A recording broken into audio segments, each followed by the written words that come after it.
start talking about the war on the suburbs. Good morning, I'm Marta Mossburg. I am a fellow with the Franklin Center for Government and Public Integrity. I'm also a columnist for the Baltimore Sun and the Frederick News Post here in Maryland. And I just launched a national weekly column in November, and I have 13 papers now across the country, so that gives me something to look forward to. But it's been very inspiring to listen to the previous speakers, and I'm excited to hear about what our three panelists have to say about the war on the suburbs. Our first speaker is going to be Blaine Young. He is currently president of the Frederick County Board of Commissioners. He got his start in politics as chairman of the Frederick County Democratic Party from 1995 to 1999. In 1998, he was elected alderman of the city of Frederick. When he retired from political office in 2002, he changed his party affiliation to Republican. In addition to his role as commissioner, Young also owns Interstate Mobile Advertising and is co-owner of Yellow Cab of Frederick, Mount Airy, Brunswick, and Thurmont. He also hosts the Blaine Young Show on 930 WFMD, and if all the Blaine Young, I guess, bus that was at the Maryland Convention shows anything, he has other plans in mind down the road. Stanley Kurtz is a senior fellow at the Ethics and Public Policy Center in Washington, D.C., a contributing editor to National Review Online, and a contributor to many other conservative publications.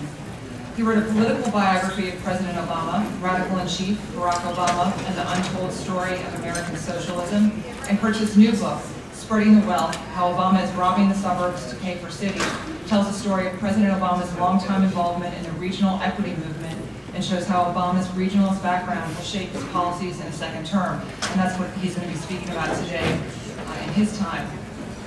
Richard Rothschild is a commissioner in Carroll County, a native of Baltimore. He worked in sales, marketing, management, and operations at a Fortune 100 high-tech firm before moving into local government. He served as acting chairman of the Governor's Science and Technology Education Task Force in 1991. He and his wife Joni live in Mount Airy, and they have 2 grown children. And he's going to talk about Plan Maryland has happened because we've let them.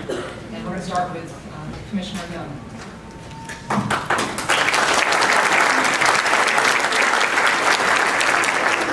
Thank you. Good morning.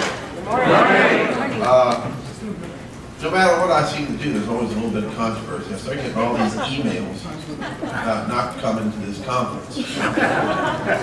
And I actually got a couple of calls from the press. And they said, are you going to, not attend because of the speaker? And I said, are you crazy? Law enforcement's going to keep me away. I mean, to meet the beautiful, the intelligent Marta Mossburg, are you nuts? I'm going to be there.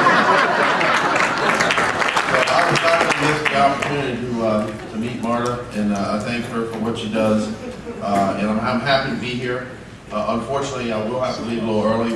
In Frederick, we've had about 4 folks that have been very instrumental in building our community pass away. Most recently, former President of the Board of County Commissioners, Marta, passed away, and I've got to attend the funeral at noon today, so I'm going to stay as long as I can because I want to be here. This is a very, very important topic. Another issue, people always say, why did you mention you were a Democrat?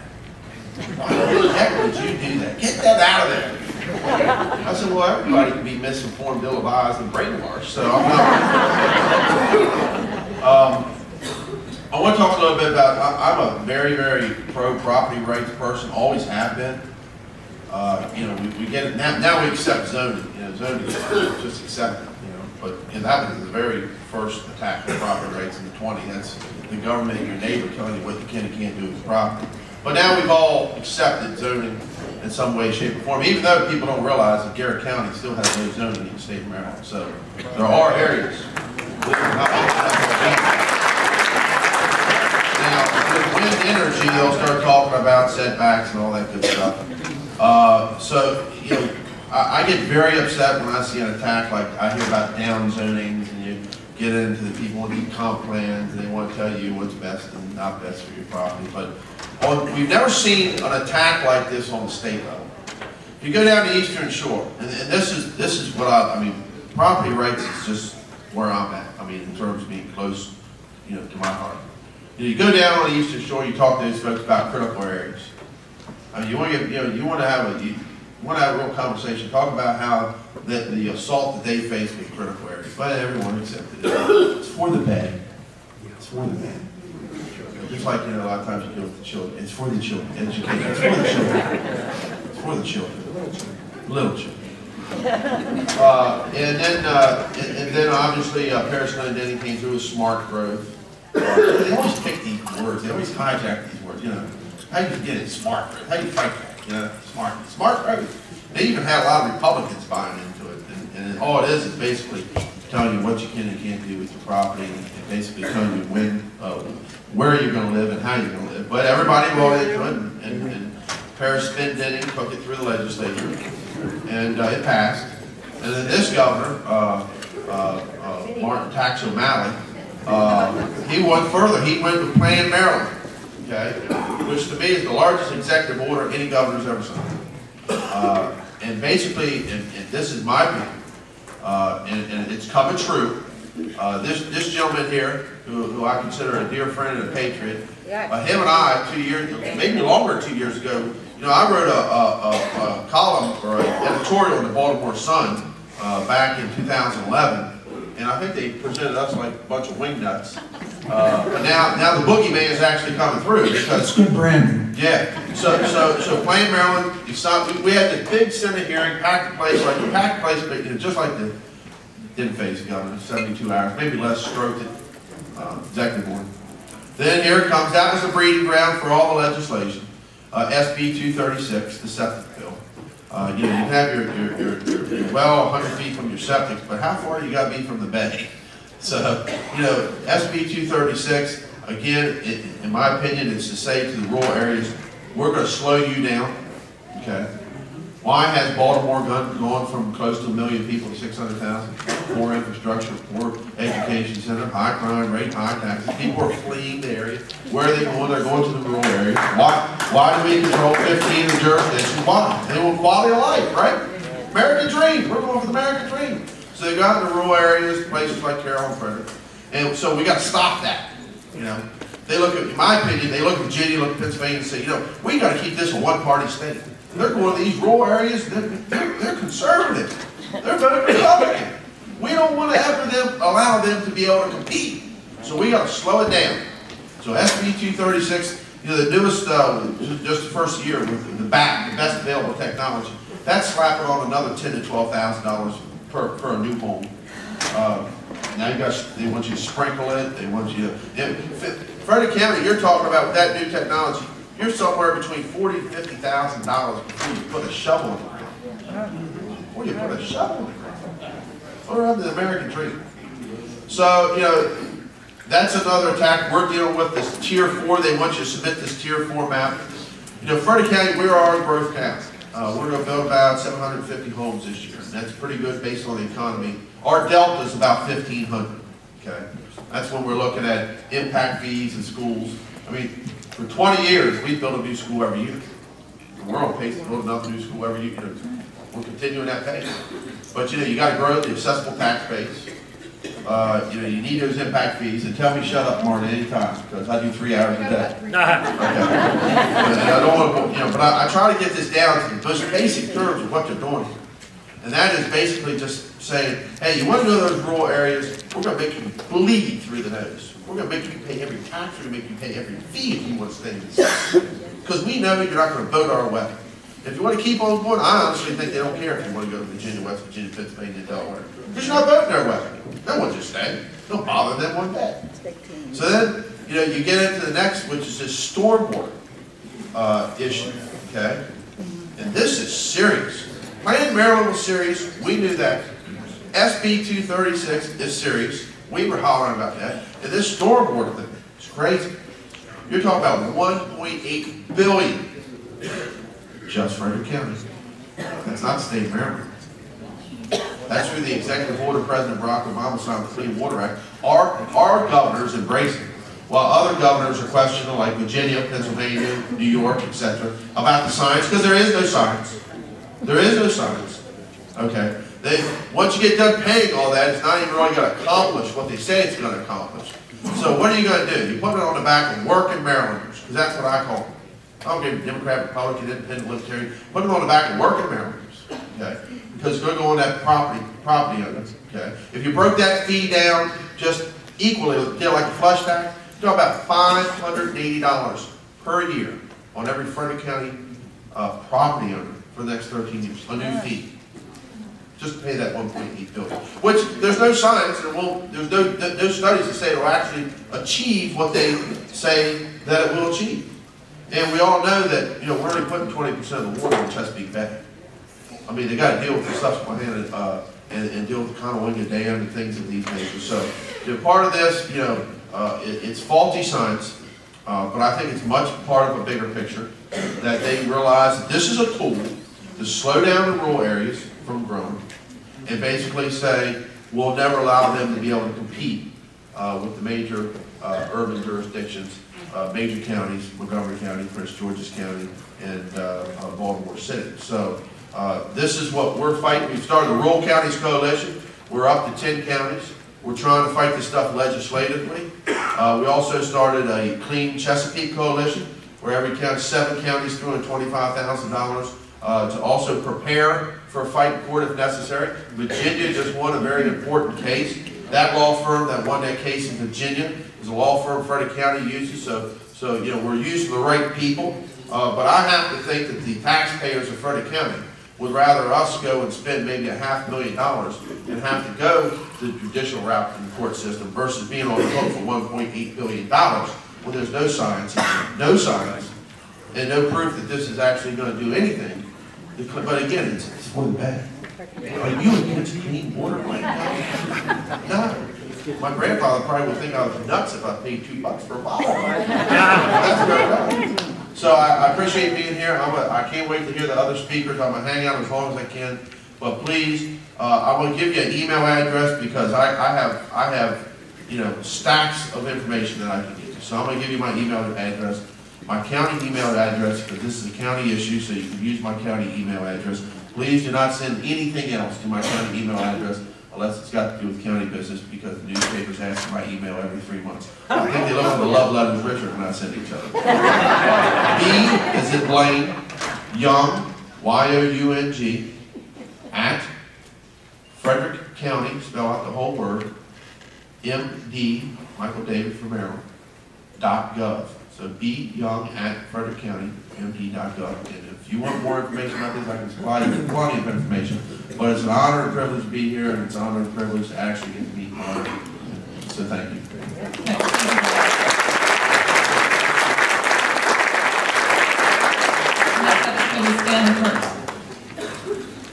Well, thanks so much for having me. I'm going to dive right in because we have limited time. And really what I want to tell you today is that President Obama, this might not be news to you, but I think it is to most Americans, President Obama is not a fan of the suburbs. In fact, if President Obama had his way, there really wouldn't be suburbs. And I think he doesn't focus on this in his public remarks. It's not well reported. But I say it because for nearly 2 decades, Barack Obama has been a huge supporter of a movement whose core goal is to have city governments swallow up and control suburban governments. The idea here is to somehow let cities grab a hold of that suburban tax money. So the bottom line is Barack Obama wants to redistribute the wealth of America's suburbs to the cities. Now, the community organizers who trained and mentored Barack Obama all those years ago in Chicago, their main goal was to literally abolish America's suburbs. And that's because these, of course, very leftist, Saul Alinsky-style community organizers who trained Obama blamed the suburbs for the problems of the cities. Because in their eyes, when people move out to the suburbs, they take their tax money with them, and that deprives the city of the tax money. And that's how they explain all the problems of the city. That's how they explain their own failures as community organizers to fundamentally change and rectify the problems of the cities. So these organizers hooked up with some Democratic Party thinkers who were antagonistic to the suburbs and blamed the suburbs for the problems of the cities, and they came up with a program. Their ideal program, their first choice, was to literally have cities just outright annex the suburbs. And in fact, this happened fairly often in the 1900s in the United States. But eventually, state legislatures put a stop to it. They forbid any city from annexing a surrounding municipality without the consent of the governed. A novel idea. And so they had to come up with a plan B. Plan B. And they came up with a whole series of strategies as a result to slowly, gradually undercut the political and economic independence of America's suburbs. And out of this, they built a movement that they called the Regional Equity Movement. Sometimes it's just called regionalism for short. And what I discovered in researching this book that I wrote about Obama in the suburbs is that not only has President Obama been really a kind of charter member and supporter of the regional equity movement, but although it hasn't been reported at all, he continues to work with this regional equity movement and support it from the White House today. In fact, amazingly, Barack Obama is working from the White House with some of these very same community organizers who sponsored him, mentored him, and trained him all those years ago in Chicago. Of course, we're told that these radical days are all in Obama's past, but in fact, it's still going on. He's literally working with these community organizers now. They are shaping administration policy. Well, I don't have time here to go into all the dimensions of this. That's what I talk about in the book. I mean, I'll mention a couple things quickly, and then I want to concentrate on one in particular that I think is relevant to Maryland, although they all, I think, tie into Maryland's concerns. But quickly, I don't know how many people here have heard of the Common Core. Raise your hand if you've ever heard of the Common Core. It's not well known. You see, it's not well known. There is a kind of federal, de facto federal school curriculum that is being imposed on the country right now. And it's strange to say, this curriculum is actually going to be used as a lever to try to redistribute money from suburban to urban school districts. I can't talk about that now.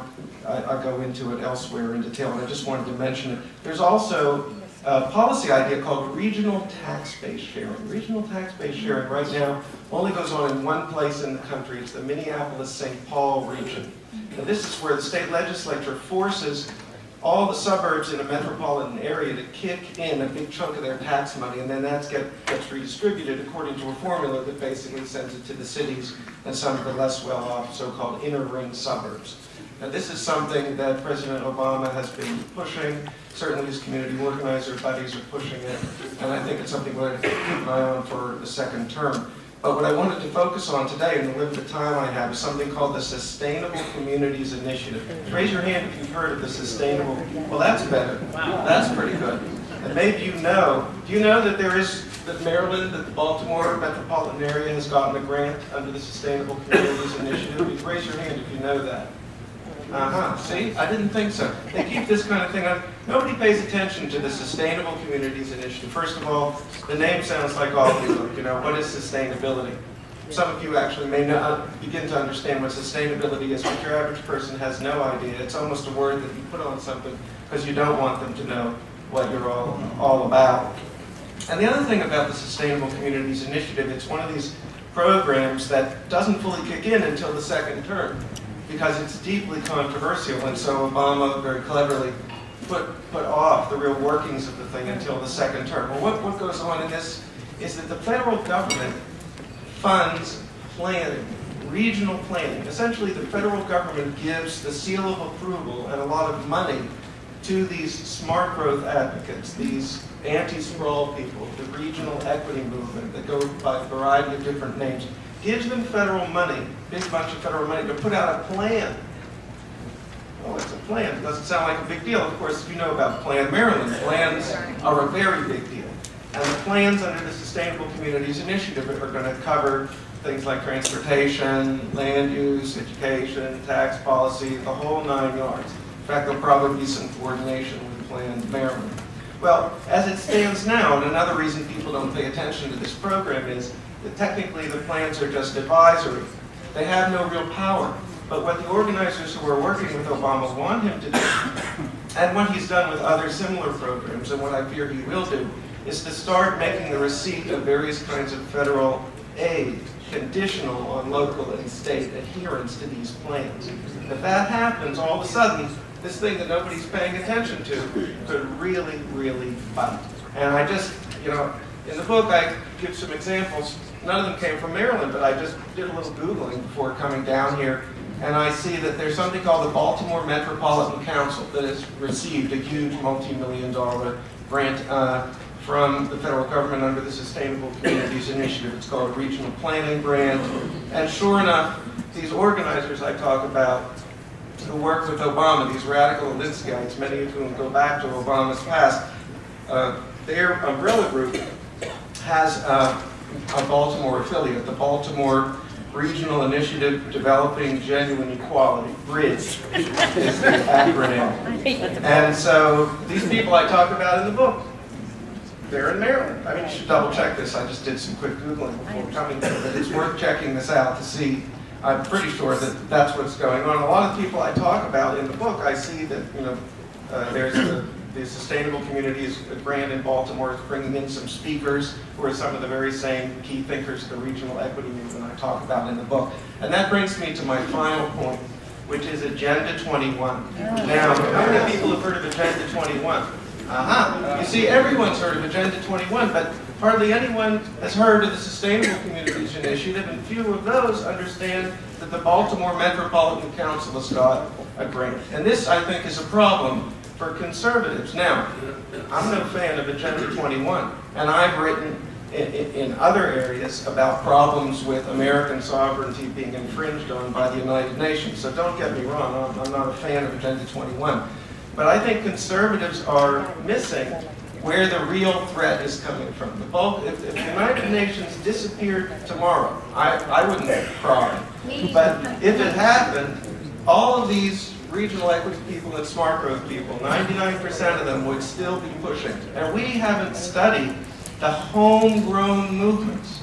That's what's going on here in Baltimore. And every time I talk about my book on another local radio station, they tell me about more of these movements there. For the most part, it's not Agenda 21. So we have to start, and by the way, it's not our fault, quote unquote, because these groups really do go under the radar. They are very sharp. They know how controversial these issues are. They want to put everything in terms of it's for the children, it's for the ecology or whatever. In fact, one of the things I found out researching this book is you can actually, you know, we can sit here and say, well, they don't, what they really want to do is build up their own political support, as we just heard. I think that that's accurate, but of course they never say that. They say what we want to do is stop global warming by having people not take long drives out to the suburbs. Well, as I was going through the research for this book, I found folks in the smart growth movements and the regional equity movements that actually say this. They say, you know, we really need to use this ecology argument because the other stuff, our redistribution of stuff, just doesn't go over well with the public.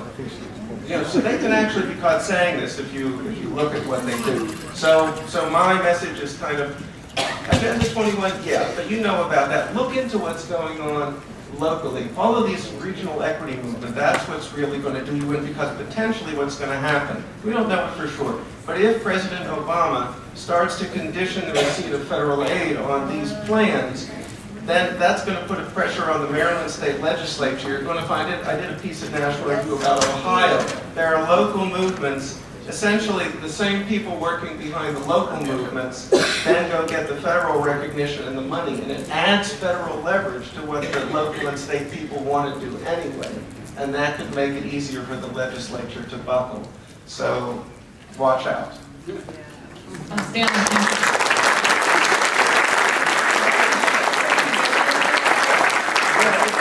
the book is at the book table, absolutely. great. Well, Richard, you're next. Okay. Good morning, everybody. It's an honor to be here with you today. I want you to know I had a beautiful PowerPoint presentation, and I decided to throw it out 3 hours ago. I was having breakfast with Can this morning at 7 a.m., and I got inspired, and I wrote a new speech. I'm going to give it right now. It's been dry run, and if you don't like it, blame it on them. The question of the war in rural Maryland begs a bigger question. Why does this happen? And my position has always been, this is happening because we let them. So I'm going to drill through this very quickly. Fasten your seatbelts. Those people that disrespect the Bible, and the Constitution are invariably those who know the least about either of them. Yes, right. And when we fail to play offense with our conservative values, we are abdicating our responsibilities at all levels of government to do what needs to be done. And make no mistake, it's clearly happening at the federal, state, and local levels. We are abdicating control of our schools. We're abdicating responsibility for credible conservative principles and sound bites when dealing with the media. We're all over the place. We abdicate our responsibilities in the legislature. I would argue that to some extent, the Republican legislature, the House, is partially responsible for the loss of the last election in November. We should have never given Obama the continuing resolutions and given him that money. Those trillions of extra spending allowed him to put millions more on the public doles and converted them into the dependency class. If we had held the line, stood with conservative principles, and just shut off the spigot of money, that would not have happened. And we abdicate our responsibility to the Constitution.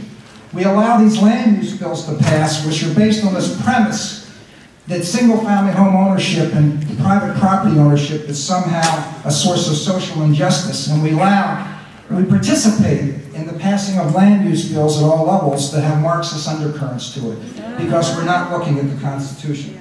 And this is no surprise, because the fact of the matter is none of us that's elected to office has any training on how to be an elected official. We run as conservatives, we take an oath of office, and then we forget the oath of office. Why? Well, because being a constitutionalist requires practice. You know, I went to church for 20 years, but I was never a Christian. I finally figured it out maybe 10 years ago, and it requires practice. And if I get angry, I have to ask myself, I have to resist my human tendencies. I have to say to myself, what would Jesus do? Right. And elected officials need to start asking themselves a similar question based on that same acronym. But the political equivalent isn't what would Jesus do. The political metaphorical equivalent would be, what would Jefferson do? And if we don't think about it every minute of every day, then we are drawn away by special interests, and we get caught up in the bureaucracy and the gears. So every elected official should be asking themselves what I say, WWJD times 2. What would Jesus and Jefferson do? Now, there's another problem too. You see, I see Republicans all over the state. If you took their right hand and put it on a Bible, and you hooked their left hand up to a polygraph and said, are you a constitutional conservative? They would say yes and pass that polygraph, but they are not. Because they are not trained in what it means to uphold the oath of office. Oh, you are so right. Oh, right. I want to give you an example. I got into a debate in my own hearing room. One of my fellow commissioners says, well, our job as commissioners is to pave the roads and fill the potholes and fund the schools. I said, no, it's not, Commissioner. Our job is to uphold the Constitution. Yes. But it betrays a thinking process which is destructive. You see, we're not thinking the right way. I was the first elected official in the state, I think the only, to demand nullification of the septic bill, yet I was outvoted 4-1. One of my fellow commissioners came to me and said, I don't know what that even means. See the problem? And I decided to do a little test at the Maryland Association of Counties meeting. I went up to 6 officials and I decided to give them the most extreme example to see what they would do to uphold their oaths of office, because that's what this is about. And I asked them, if there was an executive order tomorrow to confiscate guns from your citizens, what would you do? Nullify. 3 of them said they don't know, and the other 3 said they would resign from office. Now, 1 said they would nullify, interpose, or engage the locally elected sheriff to defend their citizens' constitutional rights. You see, this is the problem. This is the fundamental problem, and it's happening in Annapolis also. And we lack conviction. We lack conviction because of our lack of knowledge. I had an experienced delegate come up to me after I was elected, and she said, Rich, whatever you do when you go to Annapolis, don't talk about the Constitution. They'll laugh at you. See, that's a reason to talk about it every day. We are allowing them to silence us. And every time I'm down there, I give a little speech to the committees. I say, governments are instituted among men deriving their just powers from consent to the governed, and make no mistake, you do not have our consent. Amen.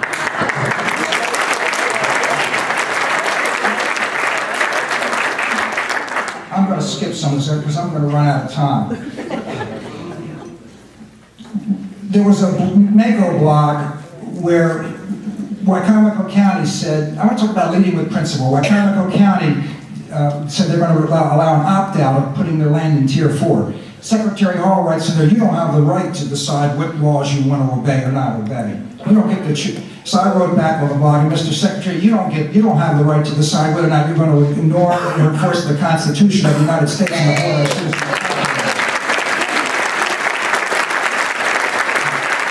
You see, they do this because we let them. And one of the ways they do this is through grant coercion. They overtax us, and then they say, if you want your money back, sign here, forego your citizens' constitutional property rights, and we'll give you your money back, because we let them. And they do this because we are, right now, as Republicans and conservatives, we are tolerating the intolerable.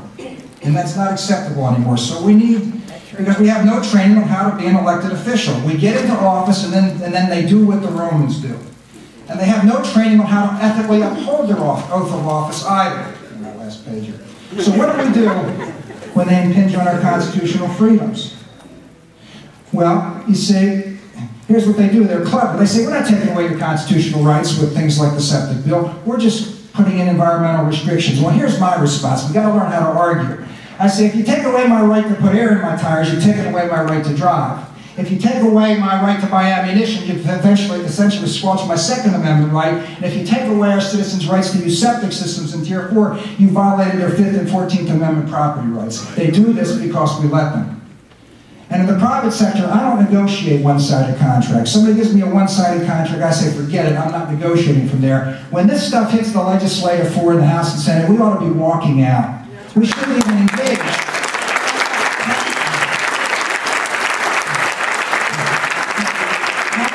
Constitutional rights are not negotiable, and we shouldn't be negotiating with the intent of reducing the rate of dissent to this. That is not an acceptable strategy.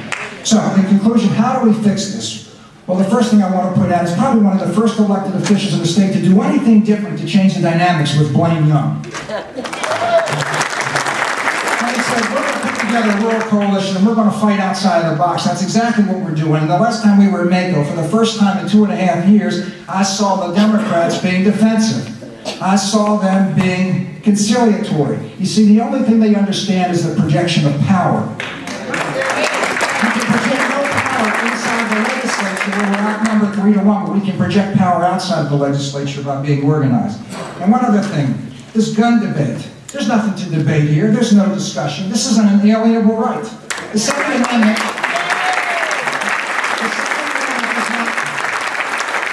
The Second Amendment does not give us the right to keep and bear arms. That right is unalienable. It comes to us from God. The Second Amendment is a restricted covenant against government. There's nothing to negotiate. Well, I think it's about time we start training elected officials. We need to all demand that our Republican officials not become accessories to these encroachment processes that take place in the legislature. Demand that all Republican officials get constitutional training. I'm going to work with the Institute on the Constitution to try to put together a training course on how to ethically uphold your oath of office.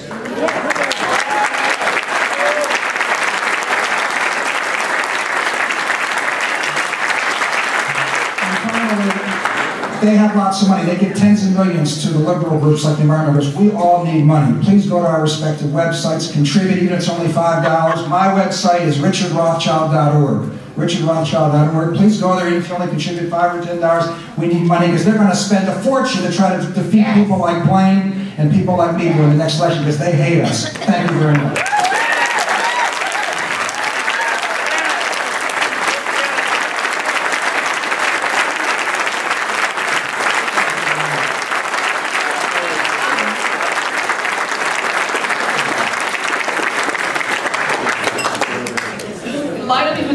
Question and please keep it short. Just no comments, just questions. Okay, that's fantastic, Richard. Thank you very much for doing this. I would like to just point out to everybody, how many of you heard Holodomor and what happened, what the communists did to the Ukraine? Oh, yeah. You need to understand that because to me, Agenda 21 sounds exactly like what happened to in Holodomor to the Ukraine. They starved the entire country. 20 million people dead. of starvation. They're changing the rules on our farmland. Yes, they're pushing us away from large-scale farming operations where there are economies of scale which they ignore, and they're trying to move us towards this grow local movement that will result in food shortages. Excuse me, I'm going to talk about something off subject with this outstanding panel. Stanley, Kurtz, I'm here because people want me to come and thank you for all the work you're doing to help educate the Americans on sexualizing our children in public schools. We've used your articles from National Review, I believe, and talked to our legislators in Annapolis and in the Congress down in Washington. So keep up the good work, and thank you again from all of us. All of you anyway should be demanding school vouchers or tax credits in your county. The only solution to what's going on in our public schools is to create competition. That will pull them into line.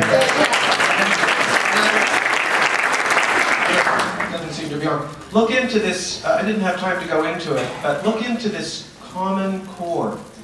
You know, this is the Tea Party people are fighting it. Call it Obama Core. It's as important as Obamacare. And yet people don't know about it, and there are reasons for that I won't go into right now. But there are 2 states where Tea Party groups are rebelling very actively against this, Indiana and Utah. If you knew about it, you would rebel as well. Look into it, look it up. I've written about it. It's in a book. You can find articles online. Look into the Common Core. Tea Party in Maryland ought to know about that. In Cecil County Tier 4, what we did is we turned in a map that only included previously preserved properties and those that are public properties, so that we didn't have the state to draw it for us. So that's what we turned in. I would suggest every county ought to do the same thing. That's the absolute minimum for Tier 4. In Frederick, we turned in our Tier 4. I made a motion that we put only government property and non-residential, because SB 236 was all about non-residential. So our map was exactly like our comprehensive plan, which is not what they want. But yeah, we did the same thing. I mean, the Tier 4, the area of Tier 4 is basically, you're done. You're never going to have another property right forever. So we made sure that we did something similar. Well, we gave less than that. Only presently preserved land. No land that is not preserved.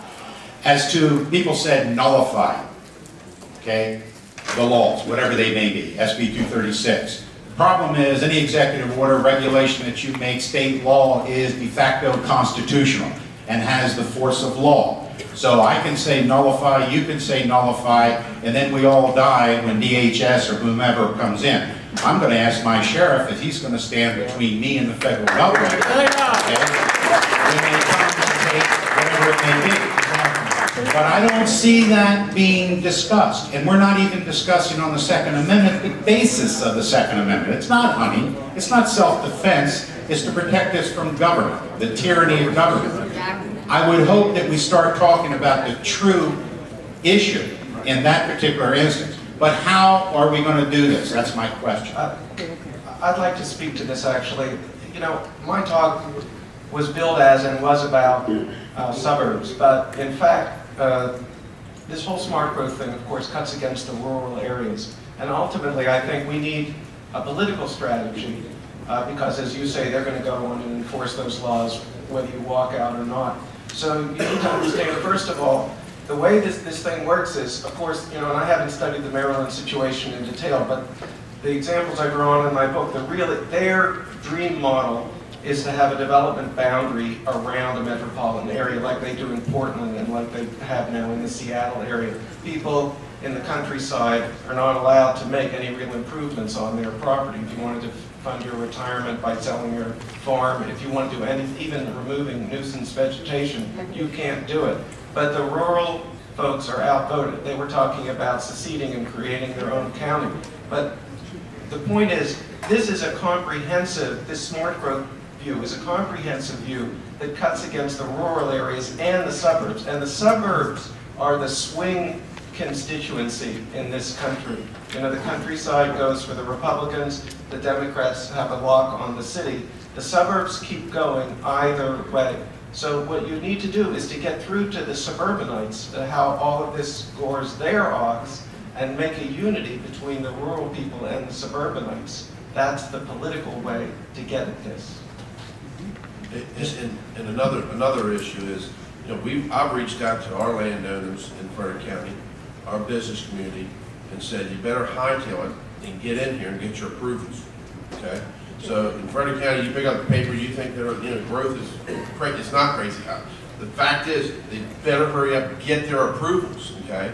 Because they're going to lose them. So we'll probably implement, we implemented the very first DRRA, which is Development Rights and Responsibility Agreement, which is allowed under 66B with the state constitution when it comes to planning. Okay? We'll probably institute 25 of them before I leave office in Frederick County, because you know it's just like what you're seeing right now with people going out and with the Second Amendment, making their purchases. They're hurrying up and going out there, and you're seeing a spike in sales because of the law will change. So one of the things that I encourage is those in Frederick County, hurry up and get in there. You know, not only the president of the Board of County Commissioners, but I sit on the Planning Commission also, and you know, get through the process. We had probably an 8-hour Planning Commission meeting the other day because everybody in the world's coming in there to get their approvals, and I can't blame them. I encourage them to. Start your own internet radio stations to get the word out, because the media won't. Thank you. We're going to have to wrap it up there. I'm sorry, otherwise we're going to be way late on the other panels.